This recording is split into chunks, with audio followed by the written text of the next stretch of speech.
Good afternoon. My name is Terrence Carter, and I'm the managing partner of Carter's, a law firm of 17 lawyers located in Orangeville, Toronto, and Ottawa, with a focus on charity and not-for-profit law. I would like to warmly welcome everyone to the second of Carter's 2026 Winter Spring Charity and NFP webinars. Details of our webinar series can be found at our website of carters.ca. The webinar topic today is No Good Deed Goes Unregulated, Governance, Conflicts, and Compensation, and is being presented by Ryan Prendergast, a partner at Carter's. Ryan practiced exclusively in the area of charity and not-for-profit law and has extensive experience in advising charities and not-for-profits on complex governance matters, as well as representing charities during challenging CRA charity audits. I know that you're really going to enjoy Ryan's presentation today. There's obviously a clear interest in this topic as we have more than 460 people registered for the webinar today. As is the tradition of our law firm, Carter's recognizes that its work and the work of its community partners takes place on traditional Indigenous territories throughout Canada. We acknowledge the 46 treaties and other land agreements that covers the province of Ontario. We are thankful to work and live in these territories and acknowledge the enduring stewardship of First Nations, Métis, and Inuit people who have cared for these territories since time immemorial and who continue to contribute to the strength of Ontario and all communities across the province and the rest of Canada. A link to the presentation handout materials for today's session was sent to you in the 1-hour reminder emails you would have received. And a video replay will be available on our YouTube channel within 24 hours after the webinar. We will send you a link to it. The webinar today will consist of a presentation by Ryan for about 40 to 45 minutes, followed by about 15 minutes of questions and answers. If you would like to submit a question at any time, please go to the Q&A icon at the bottom of your Zoom screen and enter it there. Please do not use the chat icon for your Q&As. We will, of course, attempt to answer as many of your questions as possible before the end of the webinar at 1 p.m. sharp. Please note that the presentation today does not constitute legal advice, and attendees are therefore encouraged to speak to a lawyer to obtain advice as necessary. Now, Ryan, just before we turn the presentation over to you, I did want to take the opportunity, because there had been some demand for a few jokes, to tell at least one joke to start off. What kind of jewelry does the Easter Bunny wear? 14-karat gold. Okay, Ryan, with that, I will drop off the screen and wish you well for your presentation and come back on for the Q&A. Thanks. Great. Well, thank you much, Terry, for that Easter-themed segue. And I am just going to briefly pull this up. And away we go. So thank you, everyone, for joining us today. So as Terry said, the presentation today is No Good Deed Goes Unregulated, Governance, Conflicts, and Compensation. So in my brief time as a charity lawyer of a little over 15 years, I've gotten to work with a lot of different boards and seen all the amazing people that volunteer on different charity and nonprofit organization boards, and that volunteers are really the backbone of all these organizations. However, sometimes a volunteer board member would like to be a little more than a volunteer, or that board member may have family, or they may own a business that would be a benefit to the charity or not-for-profit corporation to provide their services to them, or want to get involved in that way. So this is not an area of law that's had a lot of changes recently. However, it's always good to have a bit of a refresher or a bit of an update on the rules governing mostly dealing with conflict of interest for directors of charity and not-for-profit corporations.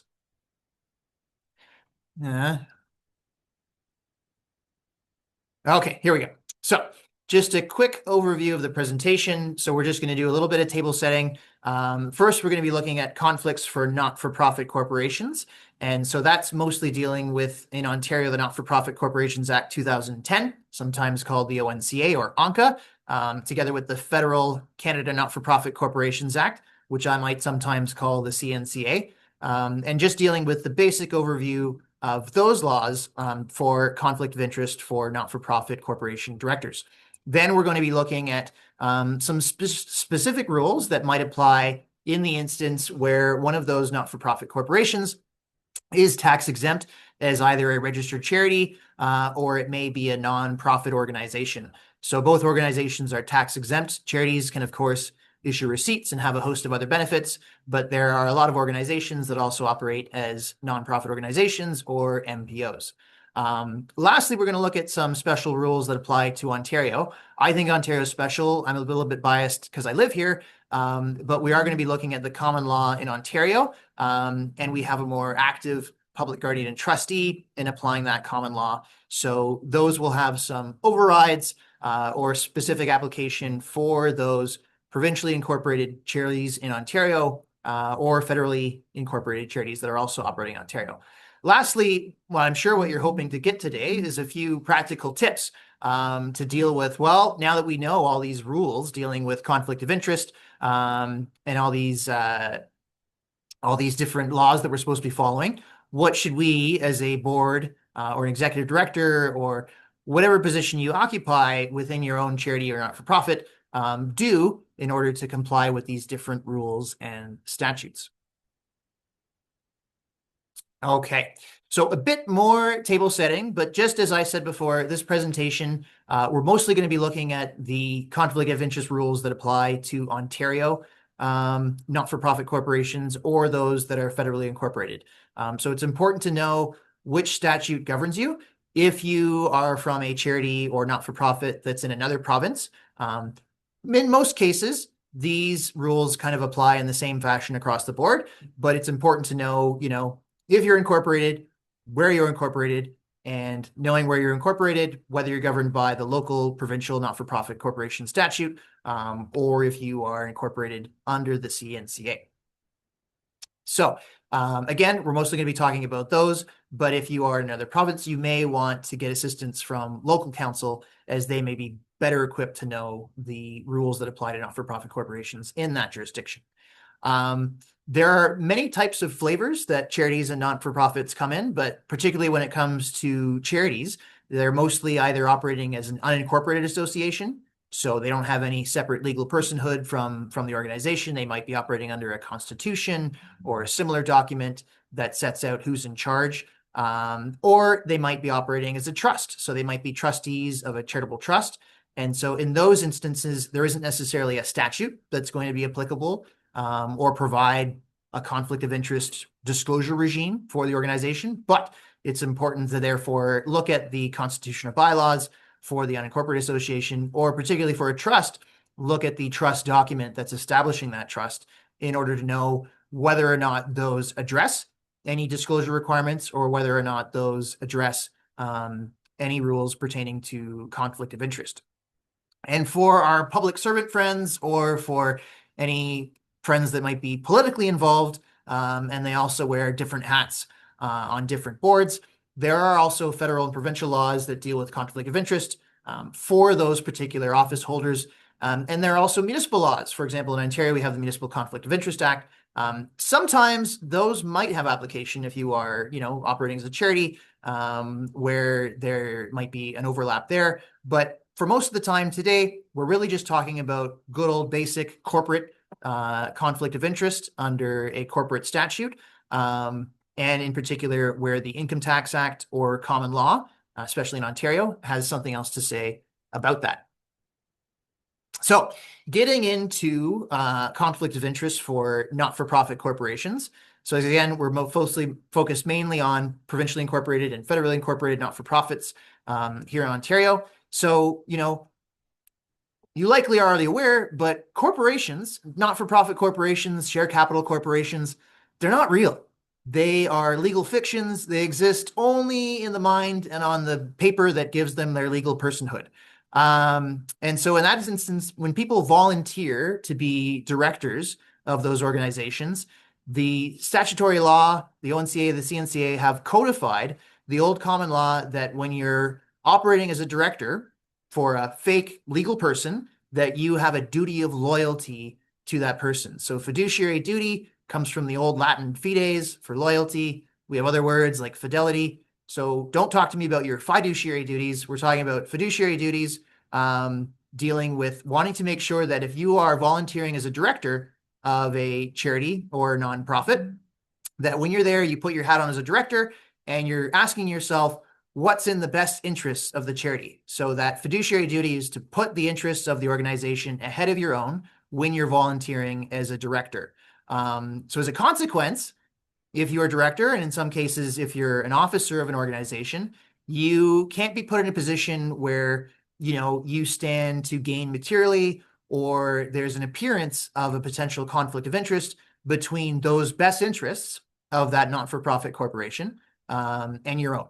So that's sort of the basic law behind what we're talking about today when it comes to a conflict of interest. So the conflict is between your duty of loyalty to that corporation and your own interests when it comes to acting as a director of a not-for-profit corporation. So at its most basic, both the ONCA and CNCA provide kind of a general framework for if there's going to be a conflict, that there is a requirement to disclose. And so both the ONCA and CNCA kind of set out, and you'll oftentimes see with not-for-profit corporations, those provisions in the statute just kind of repeated that deal with, well, where a director has a material interest in a contract or transaction, which is either has happened or could be happening in the future, that director has a legal obligation to disclose as soon as they're aware that conflict exists. Excuse me. And both acts require that, in addition to the disclosure, that director cannot vote on any resolution dealing with that contract or transaction in which they have a potential interest. So the CNCA says don't vote. The ONCA requires you not only to not vote, but you got to get out of the room.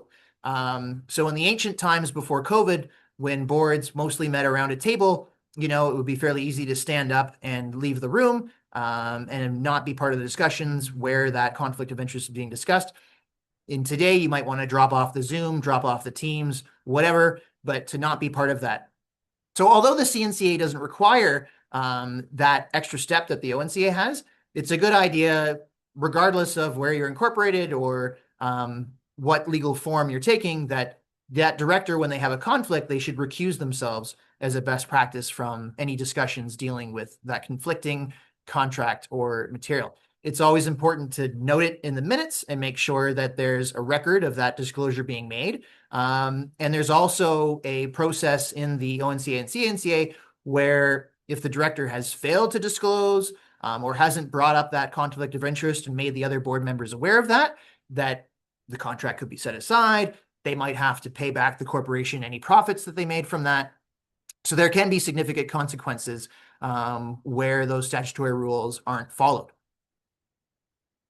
Now, both the ONCA and CNCA also set out a number of exceptions to these statutory rules. So there are sometimes clients come and they say, hey, Mr. Smart Guy, it's right here in the statute. It says that the board can fix the reasonable remuneration of the directors and allow directors to receive reasonable remuneration. So that means I can get paid, right? Well, we'll see there are some exceptions to those exceptions, but both provincial and federal law have kind of carved out certain things that even though the director, would have a conflict in those situations, they are allowed to vote on those situations. And so those are set out here. And they're mostly things that the directors would be pretty interested in, like being able to vote on resolutions regarding an indemnity, or being able to vote on the purchase of directors and officers insurance. So those statutes provide for the ability for them to do that. There are some other exceptions, like where there's an affiliate or where it's something that's in the ordinary course of the activities of the corporation. But it's important to know that, yes, there is a basic framework for disclosure, but there are also some carve-outs for that basic framework.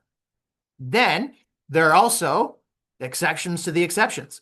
So, although the statute governing your not-for-profit corporation might say, hey, you got to disclose, and if you disclose and you don't vote and you leave the room and everything passes, you're all hunky-dory, away you go. But in Ontario and potentially in other provinces, the common law overrides those provisions. And so what's the common law? Well, we're going to talk about that in more detail later in the presentation. But in general, especially for charitable corporations, so if you are a director of a charity as opposed to a not-for-profit, the common law requires that you cannot receive any form of direct or indirect remuneration in acting in the capacity as a director of that charitable corporation. So even though the legal vehicle creating their charity, the not-for-profit corporation, might have a statutory framework for disclosing a conflict of interest and making sure that that's okay, you have to be aware of where the common law overrides that. And in Ontario, the ONCA specifically states that charity law prevails. So it has a provision that says if there's anything in the statute that's in conflict with the law pertaining to charities, charity law prevails. So we've got that in black and white in the Ontario ONCA. And also, if you are federally incorporated, but you're operating in Ontario, or even, I don't know, if you're incorporated under Societies Act and you're operating in Ontario, something along those lines, if you are having your registered office, most of your activities are going on in this province, then in general, the common law may also apply to your not-for-profit corporation. Okay, so before we get back to talking in more detail about the rules that apply at common law to charitable corporations in Ontario, many not-for-profit corporations, at their most basic, are also tax exempt as either a registered charity or a non-profit organization. So the rules pertaining to payments or remuneration for directors and officers of charities, they're not rules that are established by Canada Revenue Agency or under the Income Tax Act. So we're talking about corporate law, trust law, but there is also some potential application of tax law under the Income Tax Act when dealing with a not-for-profit corporation that has its tax-exempt status as a registered charity. So Canada Revenue Agency has a brief summary policy document. So when you're able to access these slides, or if you can access them now, there is a hyperlink to that brief summary policy, which is quite old, but it basically says what Ryan's saying, which is that payments to directors are subject to the law of charities in the provinces. So in Ontario, we know what that is. And in general, other provinces may have similar rules to follow. So even though the Income Tax Act and CRA acknowledge that that whole area of remuneration is subject to provincial law, there are also some penalties or rules under the Income Tax Act that directors of registered charities should be aware of. And that includes, for example, the rule that a registered charity cannot provide any undue benefit to its directors or other related individuals. So the definition in the Income Tax Act for undue benefit is quite long, but here we've tried to just provide a brief version of that. But it's basically a gift or any part of the income being available for the personal benefit of a proprietor, member, shareholder, trustee, or settler of the charity that's connected to the registered charity. So, you may have seen in the news a few weeks ago, or now and then, there are sometimes stories about registered charities that have gotten into trouble with Canada Revenue Agency because they've bought PlayStation 5s for their son, or they've had lavish meals, or, very expensive plane flights, things that have come up from that standpoint. But it's important to know that undue benefit also excludes an amount that is reasonable consideration or remuneration for services rendered to the charity or association. So there is an acknowledgement that an undue benefit carves out reasonable consideration or remuneration. So in those circumstances, providing you can comply with corporate law, dealing with disclosure and conflict, providing you can comply with provincial law, depending on where it applies at the common law, you still want to show for CRA purposes that any remuneration to a director is reasonable consideration. So it's important to document or have shown your work, how the board came to that determination around what's reasonable so that it's not seen as an undue benefit potentially by CRA. And there can be a penalty of 105% of that conferred and potential loss of receiving privileges if that's not followed. Another thrust that is potential under the Income Tax Act is that all charities are required to devote all their resources to charitable activities carried on by the organization itself. So that's a definition of what a charitable organization is supposed to be under the Income Tax Act, similar to a charitable foundation.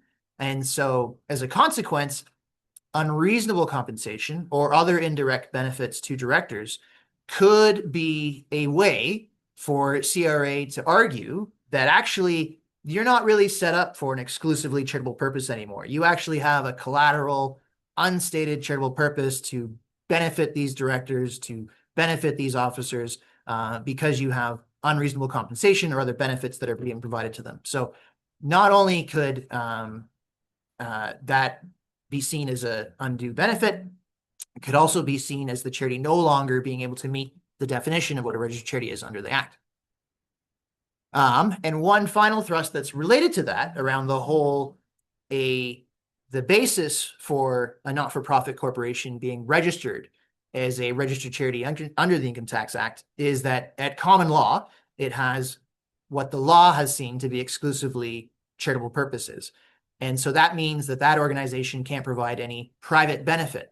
So unlike undue benefit, private benefit is actually going back to the common law of charities. And it relates to not being able to provide a benefit to someone that exceeds what's necessary in order for the charity to do its work, or unless that private benefit is incidental, meaning that it's necessary and reasonable for the charity to do its work, and it's not greater than the public benefit that the charity is having. So those are sort of the three things to be aware of when it comes to remuneration for a director of a charitable corporation. If they're a registered charity, it could be seen to be an undue benefit, private benefit, or failing to meet the definition of charity, and so could cause problems from that standpoint as well. What about nonprofit organizations? So there are many not-for-profit corporations that aren't set out to be registered charities, that aren't operating as charitable corporations. So that whole discussion around common law, the whole discussion around the different potential penalties for registered charities is not applicable to them. But that doesn't mean that there are no rules. So for nonprofit organizations, these are organizations that are tax exempt. They have not applied for status as a registered charity. Being an MPO is a name and claim process. So you say you're an MPO. You say you're an MPO until CRA takes a look, and you are judged against whether or not you meet the 4 criteria that are in the Income Tax Act, and those are set out here. So that's sort of the statutory definition to be a nonprofit organization. But there have been policies and guidance from Canada Revenue Agency that has clarified that directors of MPOs can receive reasonable compensation, provided it's reasonable under the circumstances. So they're not being paid simply to be a director, and they're not running afoul of the other criteria to be an MPO. So they're operated exclusively for nonprofit purposes, and the remuneration that's paid to them isn't in breach of the no income being available for the benefit of its members. So directors of nonprofit organizations, provided they follow the statutory rules for disclosure of interests, and provided that they also can show that the compensation being received is reasonable. So again, it's the same thing with wanting to avoid the potential application of an undue benefit, in that it's important for the nonprofit organization, the MPO, to have documentation substantiating, this is what's reasonable, these are comparables for what this person's doing. We've got a study that was done if it's going to be a lot of money, so that you can sort of show your work in the event of a potential audit or any other sort of regulatory potential interference with the organization. Okay, so now we're getting back to, again, the common law in Ontario and the role of the public guardian and trustee.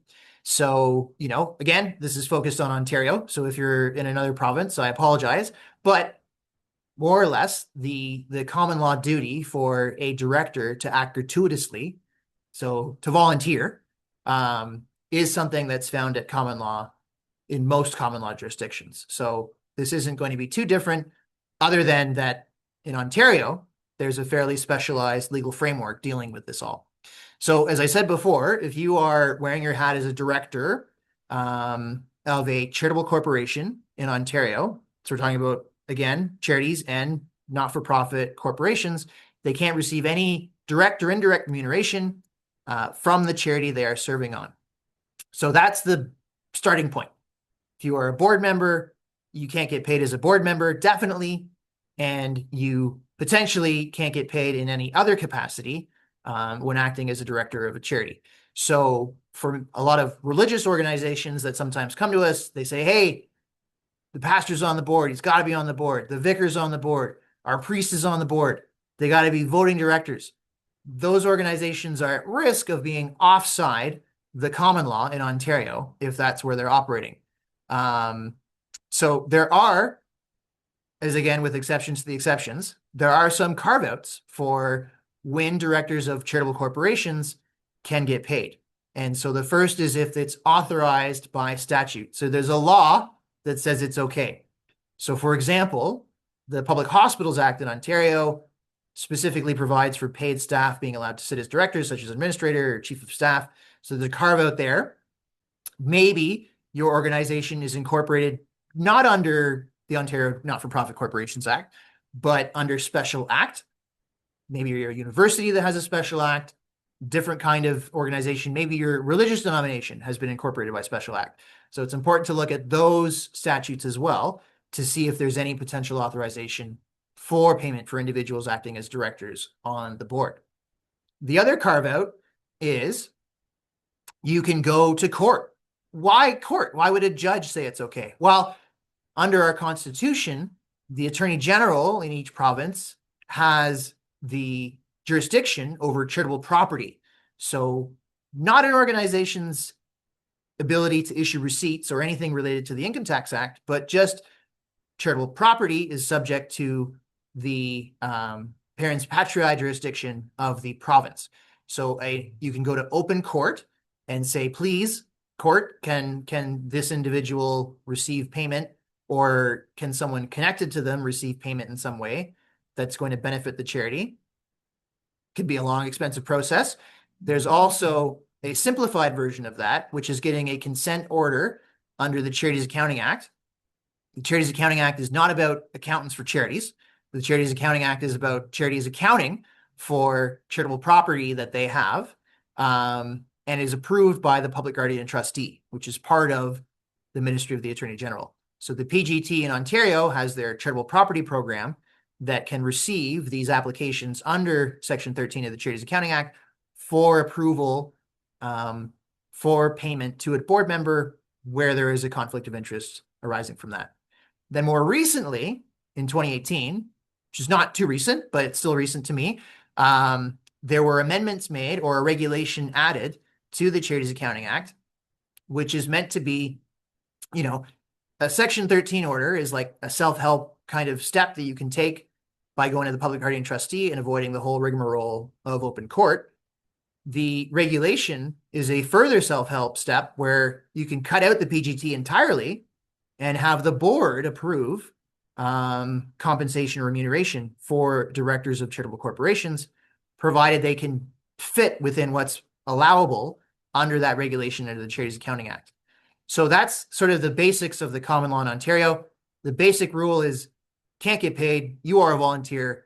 You have a duty to act gratuitously, except there's a few exceptions that are set out in this slide. So it doesn't matter if you're a volunteer director and you don't get the right to vote. It's not relevant. It's the people that are directors. It's the people that have that fiduciary duty to the corporation that are subject to these rules. Again, of course, directors can be reimbursed for out-of-pocket mileage, buying coffee, whatever, for the organization or for board meetings, but that's only reimbursement for what's reasonable. Okay. So what if you just ignore all that?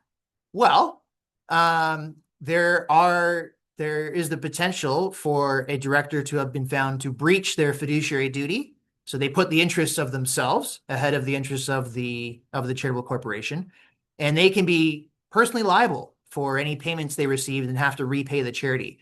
So it can be significant consequences for not following the framework in Ontario for remuneration for directors.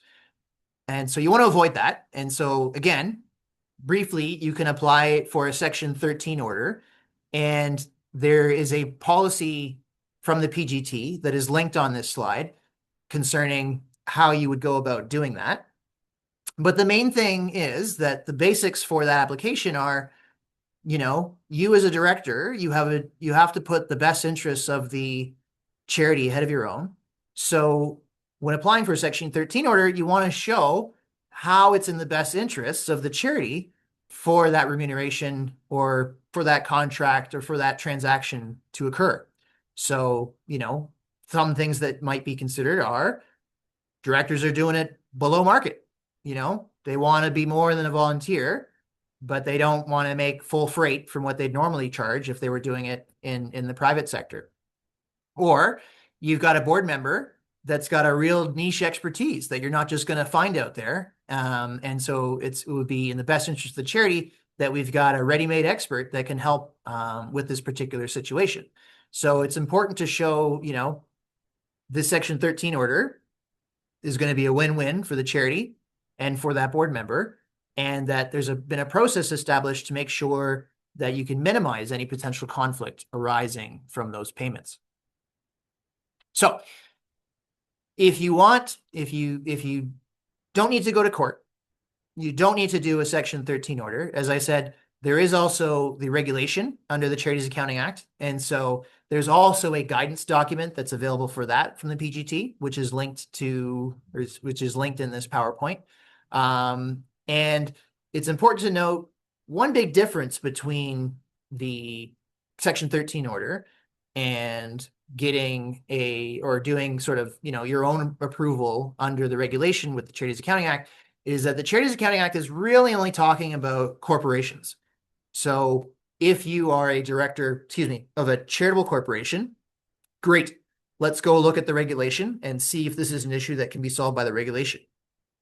If you are a director of a trust or maybe an unincorporated association, the regulation will be of no help to you. However, that doesn't mean you still can't get a Section 13 order, can't go to court, or there's some other override that might be available to you. For example, if you are a registered charity that is operating as a trust, the PGT recognizes that the trust document can allow for remuneration to those trustees, not as trustees generally, but in their capacity as something else. So wearing another hat that's going to be of benefit to the trust. So it's important to look at that as well. But if you are a incorporated, so a not-for-profit corporation that is a charitable corporation in Ontario, you can look to the regulation as a way for the board to authorize certain payments to that charity.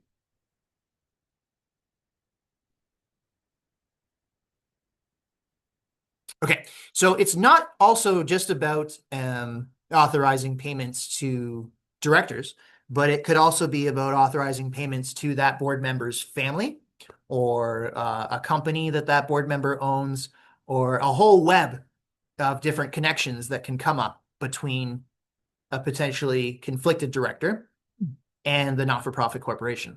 So on this slide, we've kind of set out what are defined as persons connected to be a director under the regulations. So again, it goes back to family, it could be employees, a different company, could be a not-for-profit, could be another not-for-profit corporation where there's a conflict that arises.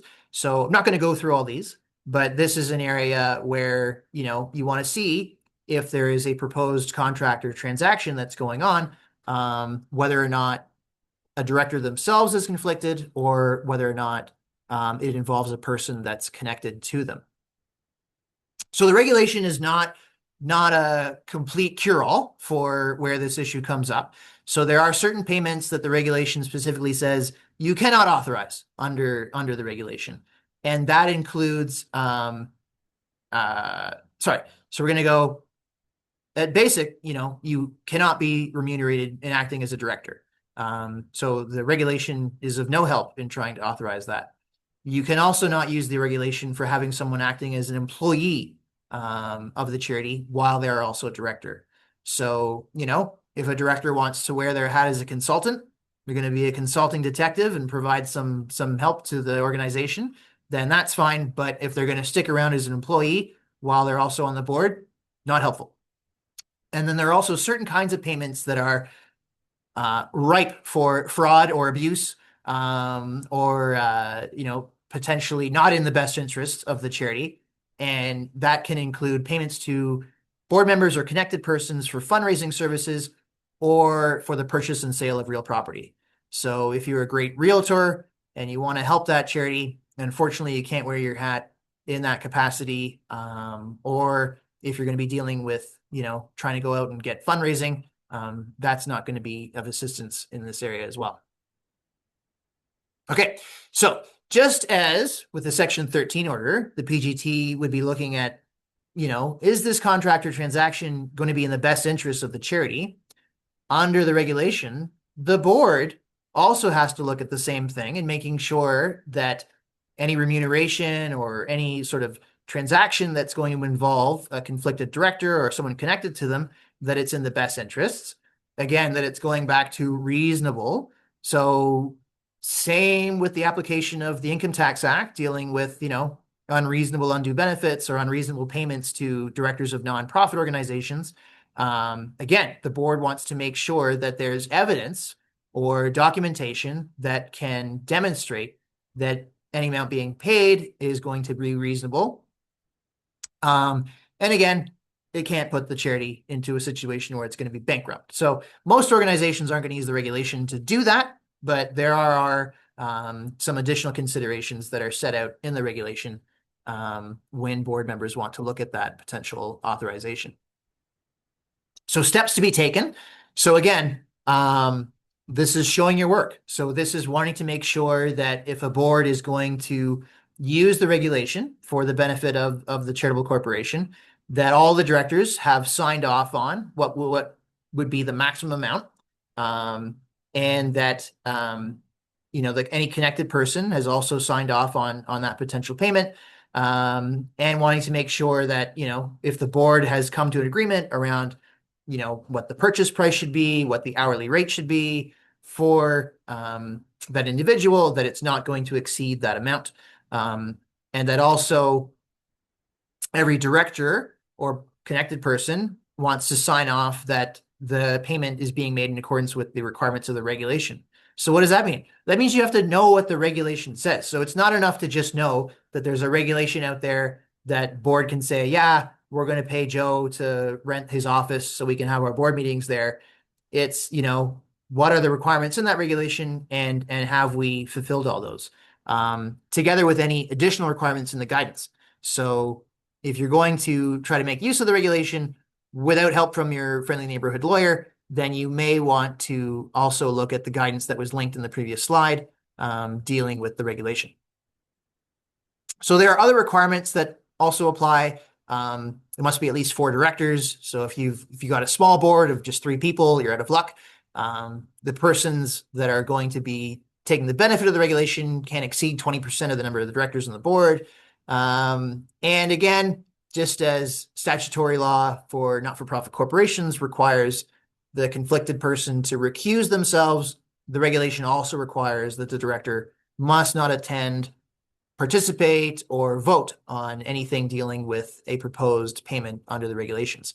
And again, wanting to make sure that you, as a charitable corporation, have all of this documented in your board minutes dealing with the organization. One final requirement of the regulations that a lot of charities get hung up on is that it's not enough to just have the board sign off on it. You also need to disclose to your membership in the financial statements for that year that the regulation has been applied and there has been payments made to a director or connected person, and it has to go before the AGM. So if you are a small charity, like a foundation board where your board and membership are one and the same, usually no problem because everyone's already aware. But for directors or connected persons of charities with a large membership, it's important to make sure that that disclosure is made not just to the board, but also to the membership, and that your people helping you prepare the financial statements are going to have that clearly recorded in the financial statements that are going to be presented. So again, failing to comply is not the best idea because, again, you can be found in breach of your fiduciary duties and liable to repay those funds on a joint and several basis, either between yourself or the company you're interested in, or anything along like that. Okay, so that was a pretty brief overview of sort of the basics when it comes to the law for disclosure of conflict of interest, dealing with directors of not-for-profit corporations, and the basics dealing with where your not-for-profit corporation is a registered charity or nonprofit organization. So we're going to end with a few practical applications and tips. So one thing that is not meant to be a joke, but it sometimes is humorous, is that under most not-for-profit corporation statutes, in dealing with disclosure, we've got terms like material contract, material transaction, material interest. Those actually aren't defined. So if you are a board member of a not-for-profit corporation and you want to know whether you have a material interest or material transaction, it's a good idea to not just repeat what's set out in the statute in your bylaws dealing with disclosure of interest, but also to add a bit more meat to that by providing some definitions for material contract or material transaction so that you as a board member or potentially an officer are aware of what could be considered material. So you know what you need to disclose potentially at meetings, and you know what you need to disclose and whether or not you need to resign or whether or not you need to make sure that one of the exceptions that are available in Ontario can be used in your situation. So when you look at the PGT's website in Ontario, dealing with charities directors, they also, they'll set out what a conflict is, and they also talk about the need to avoid the appearance of a conflict of interest.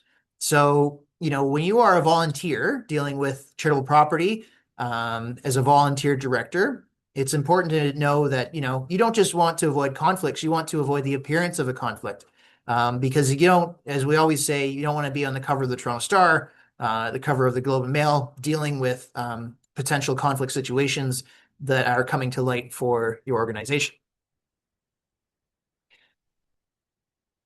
And it's also a good idea to not just have that set out in your bylaws, because the bylaws are usually just kind of, fairly basic rules for how do we hold a meeting, who's a member, who's a director, that kind of thing. And, most bylaws will usually sort of repeat what is set out in the statute dealing with disclosure of interest, and may be expanded upon to provide some help for, what's a material interest and stuff. But it's also a really good idea for your board to also have a conflict of interest policy.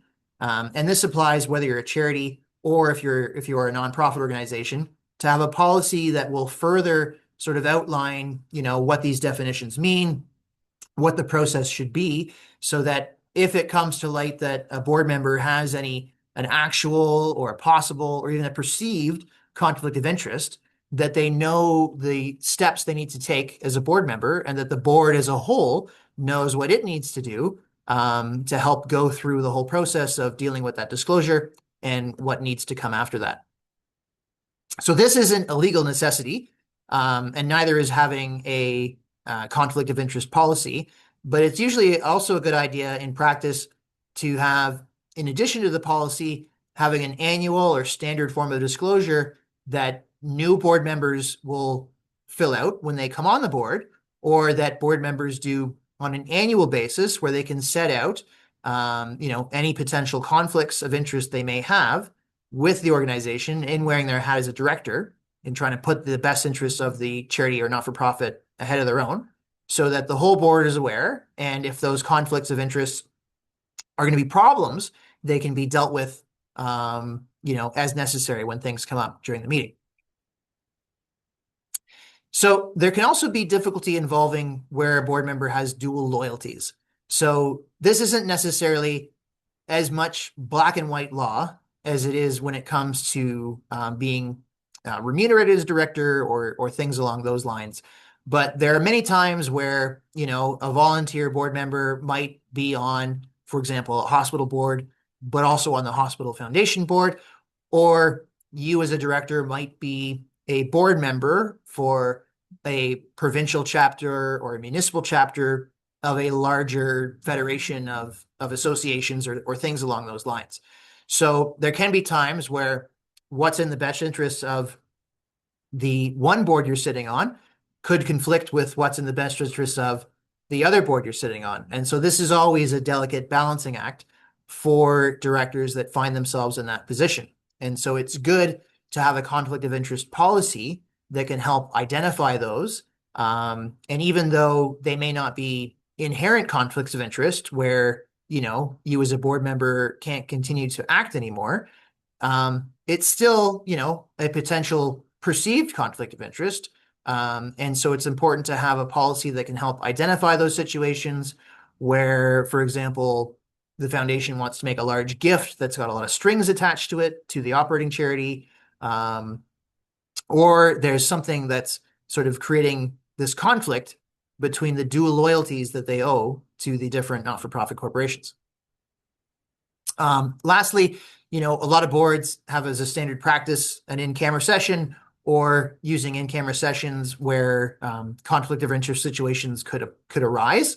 And in-camera is great, but a lot of time clients feel that in-camera is kind of like a Wild West zone for meetings where suddenly no rules apply. But an in-camera meeting is still a meeting. And so that means under both corporate law and tax law, you still need to show your work by having minutes of that meeting and wanting to make sure that those are available. So even though a board might want to say, okay, Director X has raised this conflict situation, let's go in camera, your normal meeting procedure should still apply in wanting to make sure that, things are minuted, that you can show, the consideration that the board had. So I went a little over time, but that's okay. So this was, again, sort of a very brief and basic overview of, the rules pertaining to directors and officers of not-for-profit corporations when it comes to where they might have a potential conflict, and also some special considerations for their tax status and the common law in Ontario. So I'm calling it basic, but this is an important area where a lot of charities and not-for-profits may want to seek legal advice to help guide them through this process and what they need to look at in order to proceed. And again, as Terry said, this was not legal advice. If you would like legal advice, you would need to find a friendly neighborhood lawyer to retain. But again, we'll leave it at that and go to questions. Well, great, Brian. Thank you. Lots of good tips there. Excellent. And you're only 3 minutes over time, so it worked out very well. We got some good questions that are coming in. The first one says, for a small charity, it's the directors that have to pay in advance for some cost when there is an event or program. How do we make sure when we reimburse the directors for advanced payments they make on behalf of the charity, it is well documented so it does not appear as if this is a payment to them, the directors? What information do we need to keep in our records beside the invoice copies they paid? What do you, Ryan? Yeah, I think that's a great question. So I think it sounds like the situation where it's kind of a small charity. They don't necessarily have a constant cash flow. And so if the organization is looking at putting on events and things like that, the volunteer board members, unfortunately, might want to put up their credit card and make payments for those bookings or things of that nature. So, those reimbursements are allowable, but it's good to think about, the importance of being able to document how those are made. And so I would say for this question, there isn't like one answer. So whatever answer I give you isn't going to be sort of the perfect answer in terms of what documents to keep, but you're on the right track. I mean, you want to be able to show that the organization has a process where, if someone were to look at the bank statements or financials for the organization, that like money went to director X, Y, and Z. that it's for reimbursement. So, I would think having a framework where there's a form that the board member can fill out to ask for reimbursement, where they can provide their receipt and what the payment was for, and so that the organization has that in their office, together with wanting the board later on to minute those reimbursements that are being paid, so that if a question arises about that, you've got a clear kind of paper trail, that no, these aren't just, uh, a director dipping their hand in the piggy bank. These are actually, reimbursements being made. Yeah, it really is important to have the right documentation. We've seen on audits, CRA audits, where they ask questions about payments to directors.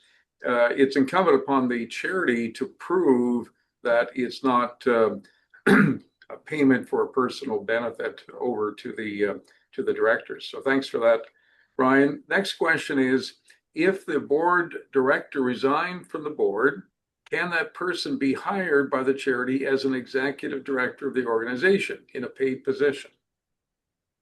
Yeah, I mean, I didn't really talk about it in the presentation, but if a situation is arising where there's going to be that conflict, so you've got a board member, the default is they can't receive any direct or indirect remuneration, which means certainly can't get paid as a director, and means they can't get paid in wearing another hat, so they couldn't be on the board and also be an executive director. The regulation does not permit you to be paid as both a director and an employee. So if someone was going to be sort of full time in their capacity as an executive director, before you look at the regulation, before you look at a Section 13 or going off to court, the most basic option is that director can resign.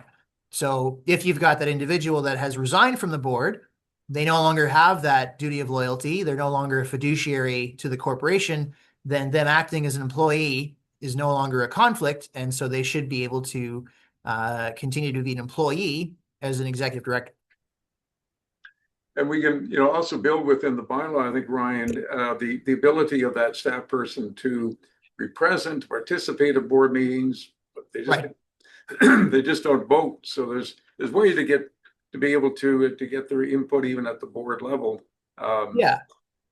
I mean, So boards want the input, from their most senior officers. So, exactly. a lot of times people will say, well, we'll make them ex officio. That can run into problems. And so, as Terry said, the better practice is they can be invited through your bylaws to come and participate, but they're not voting board members.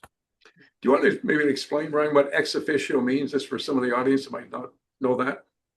Sure. Well, what I mean is some people might look at it as a workaround. So an ex officio board member is a board member who is not voted to their position by the membership or appointed by the board if there's a vacancy or something like that.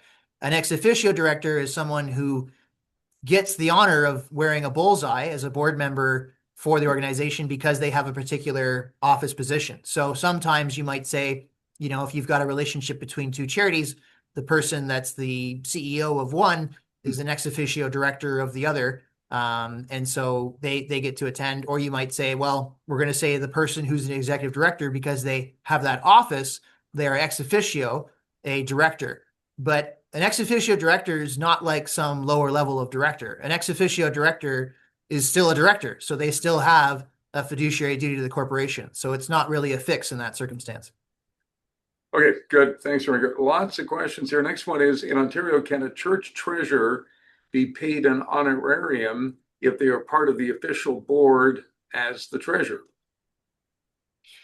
Yeah. So I mean, in that situation, they wouldn't necessarily be getting like you kind of need employment advice too, in the sense of whether or not the person is an employee or not, or if they're just kind of getting an honorarium as a consultant or an independent person from the organization. But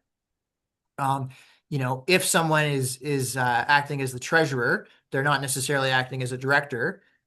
They do have a conflict in that position. So in order for them to receive an honorarium, they would need to go through the process either under the regulation or through the Section 13 order to have that honorarium authorized, because that would be sort of an inherent breach of the common law requirements.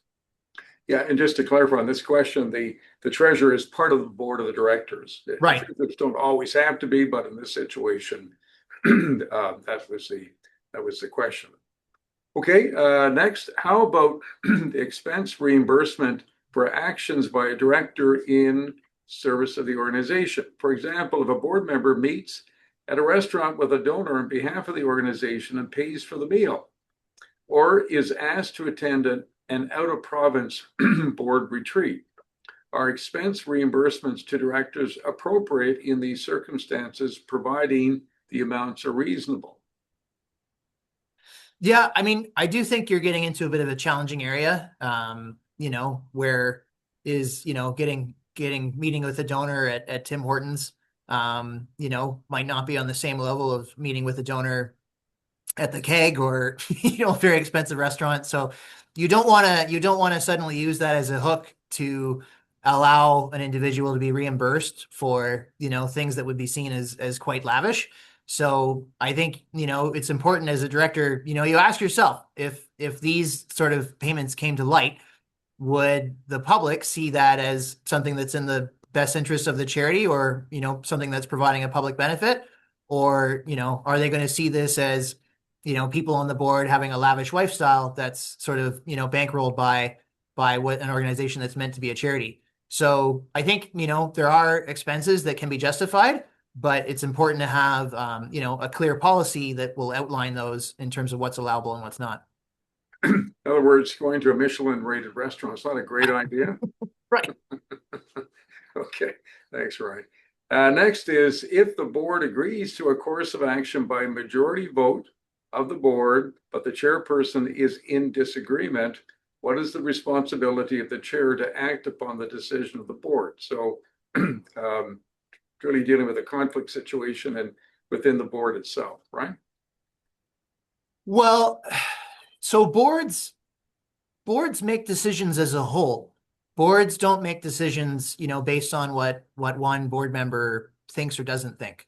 So, if a board is going through a process where, they're trying to apply the regulations, or they're trying to decide to get a Section 13 order or something along those lines, just because the chair doesn't like it, there's been a majority vote of the board, and so the board prevails over what one individual board member thinks. Now, in some cases, for example, like if you were trying to authorize, getting a Section 13 order or something like that, that application process, when you look at the guidance, it requires the full board to be in agreement with it, and you'd have to look at the regulation as well.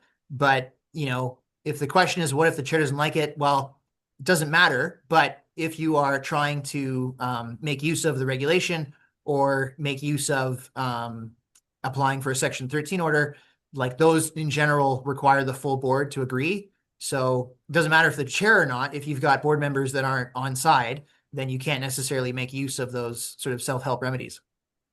Okay, we're kind of running out of time, but just scanning through the questions that are left, here's one. How often are Section 13 applications orders successful? Do you apply for these often, or is this a rare occurrence? That's under Section 13 of the Charities of County Act, right? Well, we don't do an application if we think it's not going to be successful. So we try to aim for 100%. I can't think of too many where the PGT has said no, but in general, as legal counsel, you're trying to make sure that it's something that's going to be, agreed to by the PGT in any event. But, although the whole process isn't something that I don't think like general person on the street would be aware of, but it is used fairly commonly. We've done a number of them over the years, and so it wouldn't be something strange to do. It's a fairly routine process. Great. Okay, and I think that's probably what we can get through on the questions. I want to just first of all thank you, Ryan, very much for the presentation and taking all the questions we have. I want to thank our support team for putting together the event, the webinar. Jennifer Kirchhoff and Brenda Parsons, Sunil Patel, and Michaela Silva. So thank you to the team for helping out. If you're interested in receiving materials from our law firm, you can sign up for our monthly newsletter. But next one's going out in a few days' time. And just a reminder on our winter spring webinar series, our next one is coming up on April the 7th from 12 to 1 p.m. Eastern Daylight Savings Time. And that's with Esther Shainbloom and Barry Kwasniewski, both partners with our firm. And they're presenting on the topic of contract essentials for charities and not-for-profits. If you're interested in signing up, you can go to www.carters.ca to register. And again, thank you very much, Ryan, for the presentation. Thank you, everyone, for being part of the webinar today. We appreciated your attendance with us today and hope you'll come back and join us in April. Thanks very much.